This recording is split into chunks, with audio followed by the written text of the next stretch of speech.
Bueno, regresando nuevamente a la noticia en el comentario donde hablan los protagonistas de la noticia. Ya está en cabinas de transmisión virtual de la noticia en el comentario el politólogo Carlos Fernández de la Universidad Antonio Ruiz de Montoya, con quien vamos a continuar con este análisis de la coyuntura política y en este caso voto de confianza. Muy buenos días, politólogo, bienvenido a la noticia en el comentario de Estación Guari en Ayacucho. Buenos días, Rosario, Miguel, un gusto estar con ustedes. Bueno, estamos en el análisis de este contexto, de esta coyuntura política que nos toca vivir en el país y señalarle, por ejemplo, que después de los resultados obtenidos a propósito del voto de confianza, ¿cree que en algún momento peligraba el voto de confianza? Puesto que según voces del interior del Parlamento, se suspendió la sesión en un momento dado para que haya una negociación. ¿Cree usted que en verdad peligraba este voto de confianza al gabinete de Mirta Vázquez? No creo. Yo creo que si el mismo Congreso le dio el voto de confianza a un gabinete mucho más radical, encabezado por Guido Bellido, le iba a dar a este gabinete también. Lo que pasa es que, como todos sabemos, estas negociaciones políticas pues se dan hasta el último segundo, ¿no? Uno trata de presionar pues para que no cambien solamente al ministro Barranzuela, sino que también cambien a este otro ministro y a este otro como condición para dar el voto de confianza. Entonces yo creo que había una presión hasta último momento y se consiguió lo que se consiguió. Pero al final estaba, yo creo, cantado ese voto de confianza. Uh-huh. O, por ejemplo, pudo haber sido el temor de quemar la ficha para no ser disueltos, ¿no? Eso podría haber, haberse impuesto. ¿No cree o no puede ser así? También, ¿no? Claro, es que todos los congresistas no piensan igual, ¿no? Uh-huh. Hay congresistas que valoran más unas cosas que otras. Unos valorarán más la estabilidad del país, otros valorarán más su propia estabilidad en el Congreso, que no le cierren el Congreso y quedarse sin chamba. Entonces, cada persona, pues, valora de diversas maneras, ¿no? Uh-huh. En este caso, el resultado final, yo creo que para el país ha sido positivo. Uh-huh. ¿El número de votos obtenidos será el sentido, cree usted, de las demás votaciones que se producirán en el Congreso de la República a partir de esta decisión del voto de confianza, de los 68 votos que logró la premier Mirta Vázquez? Sí, yo creo que se ha iniciado una tendencia que era totalmente previsible, digamos, del momento que sabíamos, por lo menos en algunos sectores, que lo que se había dado en un primer escenario, que es la etapa preelectoral, es decir, durante toda la campaña electoral, se da una alianza entre dos grupos, ¿no? Entre el grupo de Castillo, magisterial, que incluso quiso crear su propio partido, y el grupo de Perú Libre, de corte marxista-leninista, y el grupo de Castillo, que no es marxista-leninista, no está más cercano a un centro-izquierda, medio populista. Entonces, un sindicalista básico, podríamos decir. Sindicalista básico, que así lo ha tildado el señor Bellido, ¿no?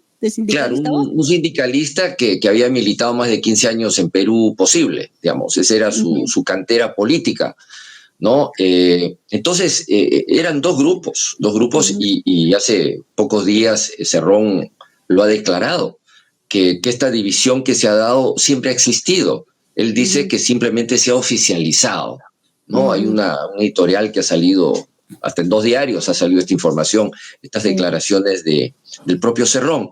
Entonces, hay dos tendencias, ¿no? Dos tendencias que tuvieron un matrimonio de interés en la etapa electoral, en ese escenario, pero luego cuando pasamos a un segundo escenario, que es el escenario del gobierno, ya cambian las cosas. Una cosa es con guitarra y otra cosa es con cajón. Entonces este matrimonio un poco fingido, digamos, ya empieza a hacer agua y viene la etapa de la separación de esta pareja.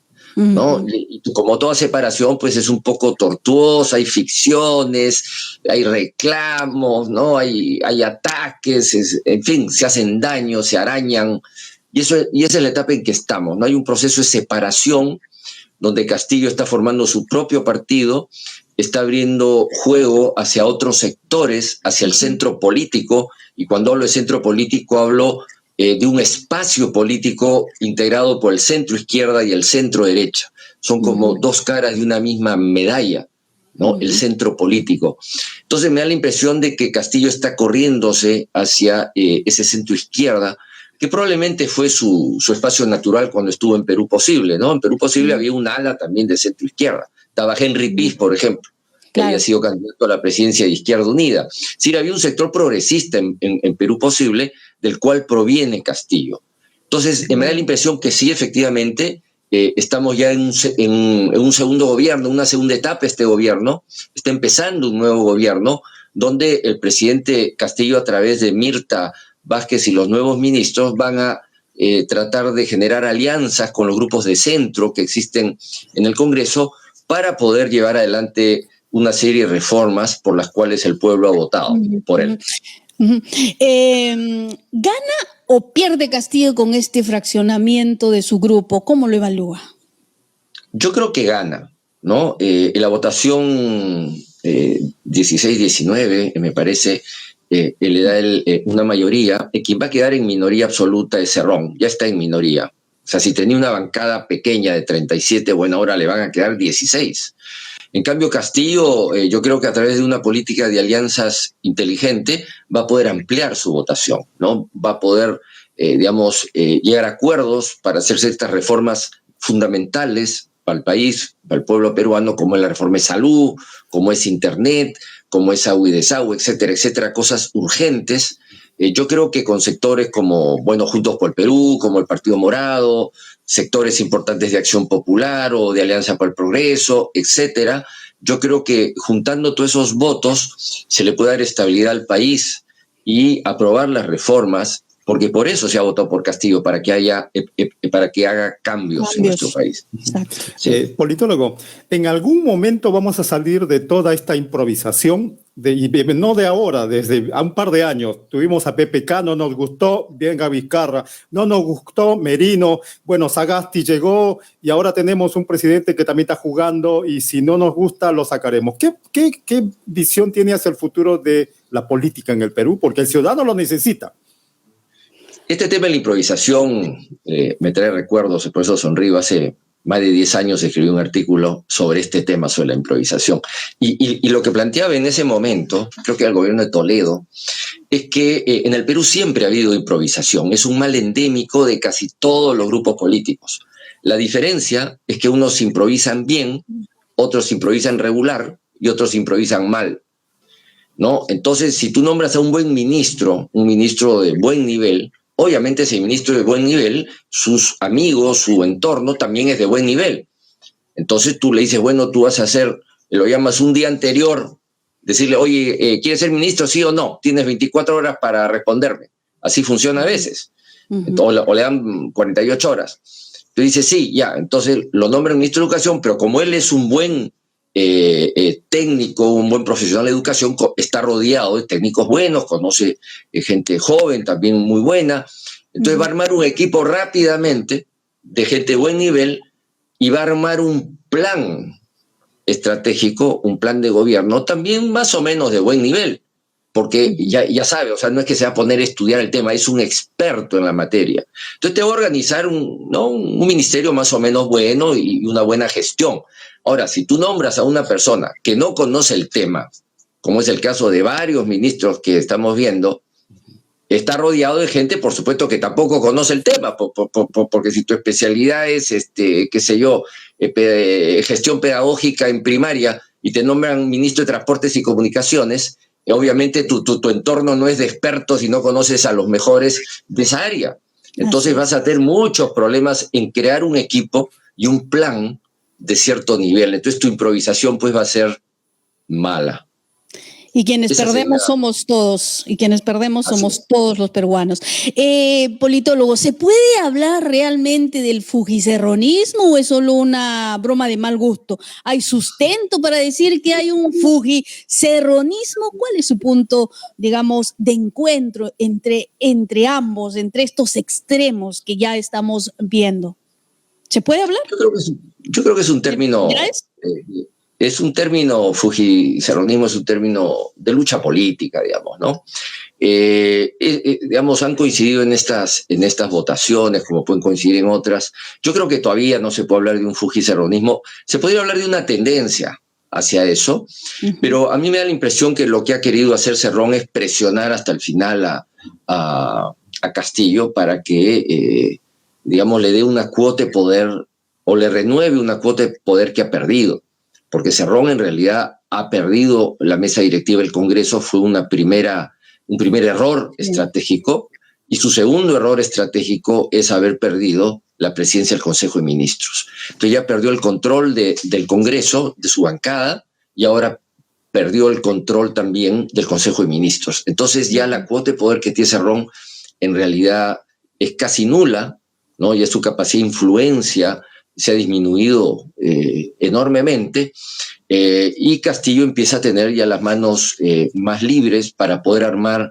un gobierno diferente, ¿no? Estamos empezando a construir un gobierno diferente, yo creo que mejor para el país. El presidente Castillo ha escogido, como todos lo sabemos, esto es una información nacional, ha escogido Ayacucho, que es la zona donde con la que usted se contacta en estos momentos, y los ayacuchanos nos escuchan, ha escogido Ayacucho para dar cuenta de los 100 primeros días de su gestión. ¿Por qué cree que escogió Ayacucho? Porque pudo haber sido Cusco fácilmente, Arequipa, su propia Cajamarca u otro lugar del país. ¿Qué mensaje cree que nos quiere dar con esta decisión de escoger a Ayacucho como la región desde donde va a dar cuenta de los 100 primeros días de gestión? Su pregunta es una adivinanza. Casi una adivinanza. Bueno, pues pueden haber varias razones, ¿no? Eso habría que preguntarle al profesor Castillo. Pero yo creo que una razón importante es que Ayacucho está en el sur del Perú, es un departamento pobre y rebelde también al mismo tiempo.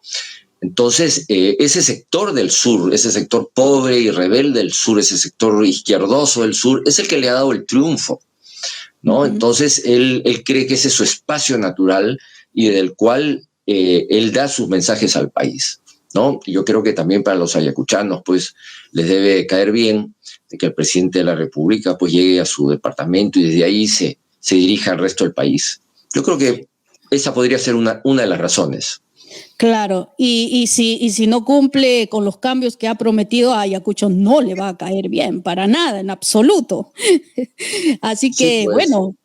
Bueno, vamos a esperar qué ocurre, pero a propósito de ello, los 100 días, en palabras de Pedro Franque, por ejemplo, implicarían que se va por un buen camino, pero los economistas, por ejemplo, del sector de la derecha dicen que nos estamos hundiendo. ¿Es así? ¿Cuál es su lectura al respecto, politólogo? Yo creo que los sectores de derecha nunca van a estar contentos hasta que ellos nombren, por supuesto, al ministro de Economía y nombren a todos los miembros del directorio del BCR. Eso es algo obvio. Siempre van a decir que está mal, que ¿no? Eso es algo normal. Lo real es que Castillo ha logrado, digamos, ratificar a Velarde en el Banco Central Reserva, ha logrado nombrar a 3 directores del Banco Central Reserva de alto nivel, que nadie lo ha cuestionado, ni la derecha, ni la ultraderecha, ni nadie, ¿no? Y ha logrado mantener a un ministro de Economía como Franque, que tiene también el respeto de todos. Entonces yo creo que a ese nivel se está empezando a dar ciertas garantías, no solamente a los inversionistas peruanos, sino también extranjeros, de que estamos ya frente a un equipo económico sólido que va a garantizar por lo menos la estabilidad económica. Tienen que haber cambios económicos de todas maneras, para eso se ha elegido a Castillo, pero, digamos, el manejo monetario está en manos de gente equilibrada, digamos, de que no son locos de extrema izquierda ni de extrema derecha, digamos, entre ellos van a conversar, van a debatir, no piensan igual, pero son gente de alto nivel que hablan el mismo idioma técnico y van a poder ponerse de acuerdo en función de la estabilidad del país. Claro, y sin embargo, por ejemplo, el costo del dólar no ha descendido como se quisiera, el costo de vida sigue subiendo, no mejora. Los más golpeados en este país son lamentablemente, los más pobres, aquellos que votaron por Pedro Castillo. ¿Qué podría señalar al respecto? Bueno, yo creo que recién está empezando este gobierno. El sector privado obviamente ha parado las inversiones para ver qué pasa, ¿no? Eso es algo obvio. La pandemia también es algo que todos estamos de acuerdo, ha afectado la economía, no solo del Perú, sino de todos los países del mundo, especialmente los más pobres. Y también hay una crisis económica internacional que estamos importando, que genera el alza de los productos, ¿no? Ese es el contexto. Ahora, en ese contexto yo creo que estamos mejorando. Yo creo que cada vez tenemos un mejor gabinete de ministros.